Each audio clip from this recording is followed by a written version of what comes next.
अस्सलाम वालेकुम। स्टार्ट करते हैं आज के सेशन। और आज के सेशन में हम गो थ्रू लेंगे बीवल प्रोफाइल, एक मॉडिफायर है 3ds मैक्स के अंदर उसका।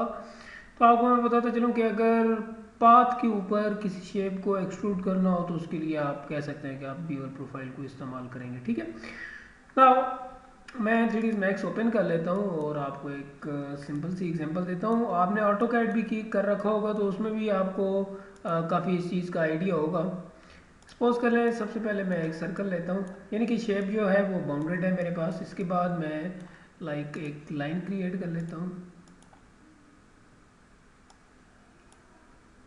Like this. ठीक है, तो मैं अब चाहता हूँ कि ये सर्कल बेसिकली ट्रेवल करे इस पाथ के ऊपर। ठीक है, सबसे पहले मैं इसको रोटेट कर लेता हूँ, रोटेट कर लिया इस टाइप का। ठीक है, अब यहाँ पर आया और यहाँ से मॉडिफायर चूज़ किया बेवल प्रोफाइल का। ठीक है, बेवल प्रोफाइल का मॉडिफायर चूज़ किया और अब बेवल प्रोफाइल के अंदर पिक प्रोफाइल है, यानी कि बेसिकली जो पाथ है वो पिक करें आप। तो ये पाथ मैंने पिक किया, तो आप देख सकते हैं कि इसके अंदर चेंजिंग आ चुकी है। ठीक है, अब मज़ीद जैसे जैसे मैं इस लाइन के साथ थोड़ा सा प्ले करूँगा तो ये शेप चेंज होती जाएगी। ठीक है, ना सबसे पहले इसकी वर्टेक्स हैं, वर्टेक्स के ऊपर मैं आया, ये देखें।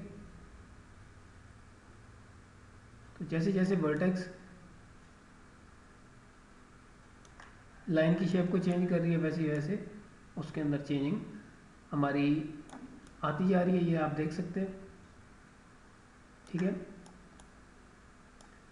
ये देखें लाइक दिस, ये देखें।